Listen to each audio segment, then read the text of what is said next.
పుట్టినప్పుడు ఏడిచావు, వెళ్ళిపోయినప్పుడు ఏడిచావు.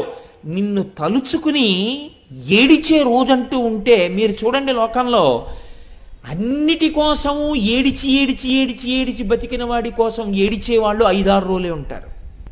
నేను ఈ మాట ఎందుకంటున్నానో తెలుసా అండి? గరుడ పురాణాన్ని ఆధారం చేసి చెప్తున్నాను. జీవుణ్ణి తీసుకెళ్లరు, పైన నించోబెడతారు. చూడవాయా, ఏమిటి అంత బాధపడిపోతున్నావు రావడానికి? మేమేం బలవంతంగా తీసుకెళ్ళాం, చూడొచ్చు, నువ్వు 11 రోజులు నిన్ను అనుమతిస్తా ఉంటారు. నించుంటాడు జీవుడు, వాడు చూసుకుంటాడు వాడి దేహాన్ని. తన శరీరం కట్టెలలో కాలుతుండగా చూస్తాడు. అరే, దీనికి కదురా ఇన్ని ఫెయిల్ అండ్ లవ్లీలు రాశాను, ఇంత పౌడర్ రాశాను, దీనికి కదా ఇంత అన్నం పెట్టాను, దీనికి కదా ఇన్ని పంచెలు కట్టాను, ఇది ఎంత నిర్దాక్షిణ్యంగా కాలిపోతోందిరా అని తెల్లబోతాడు. అది కాలి బూది అయిపోతుంది. కొడుకు మొదటి రోజు ఏడుస్తూ కూర్చుంటాడు. 2 రోజులు అవుతుంది, 3 రోజులు అవుతుంది. 4వ రోజున కొద్దిగా దుఃఖం ఉపశమించిన తర్వాత అయిన వాళ్ళు వచ్చి ఒకసారి బీరువా తీద్దామంటారు. బీరువా తీసిన తర్వాత దేవాలయాలకన్నిటికీ దానం చేసిన రసీదులే కనపడ్డాయనుకోండి. అందులో ఆయన సొమ్మేం పోయిందయా, ఇచ్చేశాడు, మీరు ఎలా పోతే ఆయనకి ఎందుకంటారు.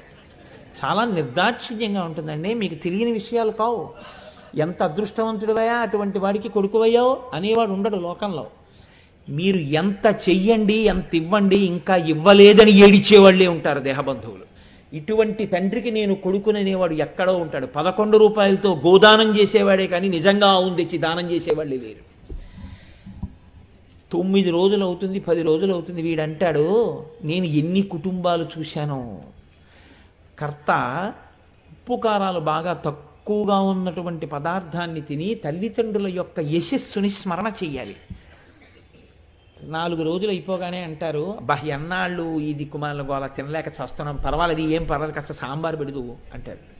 లేకపోతే అదేంటి 4 వడలు తగలాయి అంటాడు. ఎంత బాధ అంటే ఇంకా ఎప్పుడెప్పుడు 11వ రోజు వస్తుందా అని చూసి అవతల లీవు దొరకట్లేదు, ఈ గోడలోటి 11 రోజులు అని చెప్పేసి అక్కడికి వెళ్ళలేకపోయాను, ఇక్కడికి వెళ్ళలేకపోయానని ఏడిచి 11 రోజులు అయిపోగానే 11వ రోజు సంతర్పణ అవుతుంటే బావమరుదులు వచ్చి బట్టలు పెట్టేస్తారు. పెట్టి, ఆ బావా ఎన్నాళ్ళు ఇలా ఏడుస్తూ కూర్చుంటావు, చక్కగా నువ్వు ఇంకా ఉత్తరీయాన్ని కుడి భుజం మించి ఎడం భుజం మీదకి మార్చు, ఇక యజ్ఞోపవీతాన్ని అపసవ్యం చేయడం మానేసి కొత్త యజ్ఞోపవీతం వేసేసుకుని ఇంకిక్కడి నుంచి భోగం అనుభవించంటారు. అంటే ఆయన ఏం చేస్తాడంటే మామూలుగా వండుకు తినేస్తుంటాడు, సిద్ధపడిపోతాడు. అప్పుడు వీడు చూస్తాడు పైనుంచి, వీడి కోసం నేను ఇంత కష్టపడింది. వీడు తిథి కూడా ఇక జ్ఞాపకం పెట్టుకునేటట్టు లేడు, వీడు చేసింది ఏమీ లేదు నా కోసం. వీడు 11 రోజులకి ఇంత బాధపడిపోతున్నాడు. వీడి కోసం నా జీవితం అంతా వదిలిపెట్టేశాను, అలా కాలిపోయింది. ఇప్పుడు ఇక నేను చేసేదేముంది, శరీరం లేదు, ఎటు పోవాలో అటు పోవడమే అంతే. కాబట్టి ఇప్పుడు వాళ్ళతో అంటాడు, పదండి వచ్చేస్తున్నానంటే.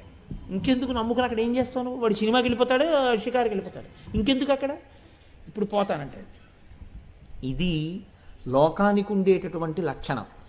ఏడుస్తూ పుట్టి ఏడుస్తూ పోయి నువ్వేం సాధించావు? నీ జీవితంలో ఒక్కసారి ఈశ్వరుడి గురించి ఏడిచిన రోజు ఏదైనా ఉంటే నాకు చెప్పు, నీ పాదాలకి నేను నమస్కారం చేస్తాను. ఎందుకనంటే వాడు మహాత్ముడు. భగవంతుడు గుండెల్లో కదలడం వల్ల ఈశ్వర ప్రసాదాన్ని చేతిలో పట్టుకున్నప్పుడు, ఒక క్షేత్రం జ్ఞాపకానికి వచ్చినప్పుడు, ఒక మహాపురుషుడు స్మృతిలో కదిలినప్పుడు, అబ్బా ఏమి జీవితాలు అనిపించి గుండెలు కదిలిపోయి 4 మాటలు చెప్పలేక నీ కళ్ళు తడి పొందితే అప్పుడు చెప్పు, నీ పాదాలకి నా శిరస్సు తాటించి నమస్కరిస్తాను. ఇన్నింటికో ఏడిచావు ఈశ్వరుడి గురించి ఒక్కరోజు అంతర్విచారణ చేసుకుంటే నిజమే. నేను ఒక చంద్రశేఖర పరమాచార్య స్వామి వారి గురించి ఏడ్చిన రోజు లేదు నా జీవితంలో. భగవాన్ రమణుల గురించి నేను ఏడిచిన రోజు లేదు నా జీవితంలో. ఒక చంద్రశేఖర భారతీ స్వామి వారి గురించి నా కన్నులు తడి అయిన సందర్భం లేదు నా జీవితంలో. నేను ఈశ్వర పూజ చేసి కోరికలు అడిగిందే కానీ ఈశ్వరుడి పట్ల కృతజ్ఞతతో నా కన్నులు నిండిపోయిన రోజు లేదు నా జీవితంలో. ఇంత ముసలివాడైపోయి మనవడు పంచె పట్టుకొస్తే పొంగిపోయి కళ్ళు తుడుచుకుంటాడండి తాతగారు. ఇన్నిచ్చిన ఈశ్వరుడికి మర్యాదతో కళ్ళు తుడుచుకున్న తాతనొకడిని నాకు చూపించండి అంటే, నేను ఈ మాట ఎందుకంటున్నానంటే, నన్ను దృష్టిలో పెట్టుకుని మీ కళ్ళు ప్రతి క్షణం చవరించే కళ్ళు, మీరు ప్రాజ్ఞులు, మహాభక్తులు, మిమ్మల్ని ఉద్దేశించి కాదు నేను అంటున్నది. కనుక దీన్ని కన్నులు చెమర్చగలిగినటువంటి లక్షణం ఏదైనా ఉంటే అది ఆర్ద్రత, అది భక్తి, అది తేనెతో నిండినటువంటి మనస్సు. ఇప్పుడు అక్కడికి ఎవరు వస్తారంటే రసగ్రాహి అయిన ఈశ్వరుడు వస్తాడు. వచ్చి ఆ తేనె తాగుతాడు, ఆ పువ్వులో పడుకుంటాడు ఆయన. ఆ హృదయం సామాన్యమైంది కాదు, అది నడిచే దేవాలయం. ఆ శరీరం అది నిరంతర పూజా మందిరం. అక్కడ ఊపిరి యందు ఈశ్వరోపాసనం జరుగుతూ ఉంటుంది.